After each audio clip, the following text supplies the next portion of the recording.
సంవత్సరం బిడ్డకు 3 సార్లు 3 కప్పులలో అంటే 3 సార్లు తినబెట్టుకోవాలి. ఏం పెడతారు?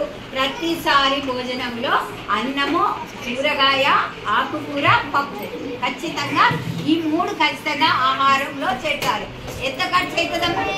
చాలా మంది ఏం చేస్తారమ్మా, తినడానికి ఖర్చు ఆలోచన చేసి తక్కువ ఆహారం తీసుకోవడం వల్ల పిల్లల పెరుగుదలలో లోపం వస్తుంది. పిల్లలు సరిగ్గా పెరగడం లేదు. అట్లా సరిగ్గా పెరగకపోతే రేపొద్దున ఆ పిల్లలు ఏమైంది?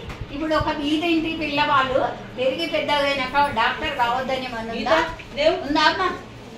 మరి కావడం లేదెందుకు? అమ్మ కూలిపోతే అమ్మమ్మ కూలిపోతే బిడ్డ కూడా కూలిపోవాలని ఏమన్నా ఉందా? అంటే ఇక్కడ బ్రెయిన్ పెరుగుదలలో మనము ప్రయత్నం చేయడం లేదు. బ్రెయిన్ సరిగా పెరిగితే చురుకుదనం ఎక్కువ ఉంటుంది. చదువులో అంటే నేర్వడంలో చురుగ్గా ఉంటారు. ప్రతిదీ నేర్వగలుగుతారు పిల్లలు. ఆ నేర్వడం అనేది సరిగ్గా జరిగితే బిడ్డ ఎంతైనా నేర్చుస్తుంది. ఎంతైనా అంటే బ్రెయిన్ రికార్డు చేస్తుంది. పుట్టినప్పటి నుంచే రికార్డు.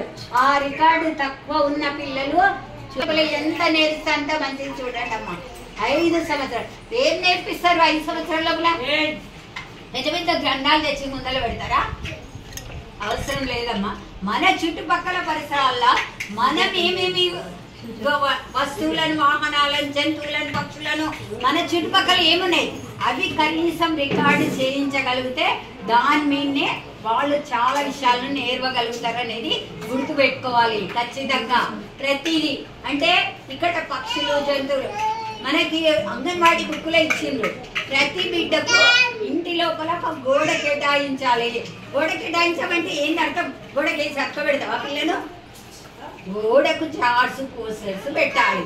ఆ పోస్టర్లో ఉన్న విషయాలను వాళ్ళకు అర్థమయ్యేలాగా మనం చెప్పుకుంటూ రావాలి. ఒక్క రోజులో రాదు, ప్రతిదీ గుర్తిస్తారు. 6 నెలల బిడ్డ ట్రైనింగ్ చేస్తే ప్రతి జంతువును, పక్షిని, వాహనాన్ని గుర్తుపడతా ఉంది. అంత బరువు పెరుగుతుందా లేదా? 1 సంవత్సరం బిడ్డ ఎంత ఉండాలని ఇక్కడ అడగండి, ఇక్కడ చూడండి. సంవత్సరన్నర బిడ్డ 14 కేజీల వరకు ఉండొచ్చు. 5 సంవత్సరాల బిడ్డ 11 కేజీలు ఉంది. సంవత్సరన్నర బిడ్డ 14 కేజీలు ఉండాలంటే అంటే అంత బరువు పెరగలుగుతుంది. కూరగాయలు, ఆకుకూరలు, పప్పులు ఖచ్చితంగా ప్రతిరోజు ప్రతి పూట భోజనంలో పెట్టాలి. ఒక చపాతీ పెడితే ఇంత ఆకుకూర, ఇంత కూరగాయ, ఇంత పప్పు ఖచ్చితంగా కలిపి పెట్టాలి. ఇంత ఏదో కొంచెం పాలలో వేసి ఇచ్చినాము, పెరుగులు వేసి ఇచ్చినాము, అన్నం పాలేసి పెట్టినాము ఇట్లా అంటే అది కొంతగా అవుతుంది. అది కొంతమేర పోషకాలు ఇస్తుంది. అంటే నువ్వు 100 తీసుకోవాలంటే 40 తీసుకుంటే అంతే అభివృద్ధి జరుగుతుంది, అంతే ఎదుగుదల ఉంటుంది.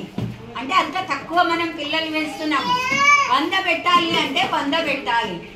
ప్రతిరోజు 3 పూటల భోజనం పెట్టాలి. దాటిన పిల్లకు 4 పూటలు కూడా పెట్టవచ్చు. పండ్లు పెట్టుకోవాలి, కూరగాయలు పెట్టాలి, పప్పు ధాన్యాలు ఉడికి ఇచ్చినవి కూడా ఒక పూట, సాయంత్రం పూట అట్లా స్నాక్ లాగా. బిస్కెట్లు, చిప్స్, చాక్లెట్లు అట్లాంటివి ఇవ్వద్దు పిల్లలకు. దయచేసి అట్లాంటివి పెట్టొద్దమ్మా. మనము రోజు తినే ఆహారాన్ని కరెక్ట్గా కడుపు నిండగా తింటే బయట తిండికి ఇష్టపడరు పిల్లలు. ఏది సరిగ్గా తినే పిల్లలు చాలా మంది తల్లిల కాంప్లైంట్ ఏముంటుందంటే మా పిల్ల బిస్కెట్లు తిన్నది అన్నాన్ని తింటలేదు, అడిగితే ఇంకా తింటలేదని బిస్కెట్లు ఇచ్చిన అంటారు. బిస్కెట్లు ఇవ్వడమే తప్పు. బిస్కెట్లే అస్సలు ఇవ్వద్దు. అన్నమే మంచిగా తినబెట్టుకోవాలి. భోజనం సరిగ్గా తినబెట్టుకోవాలమ్మా.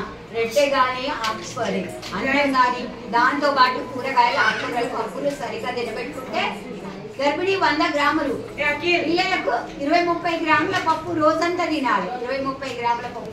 వారానికి 2 రోజులే పప్పు వండుతారు. తప్పు చేస్తున్నాం. వారం రోజులు కూడా పప్పు తినాలి. వారం రోజులు కూడా ప్రతిరోజు తినాలి. మటన్, చికెన్ ఓ రోజు తినాం కదా, వారానికి ఒక్కసారి తింటాం. మిగతా రోజులలో పప్పులు ఖచ్చితంగా తింటూ ఉండాలి. ఆ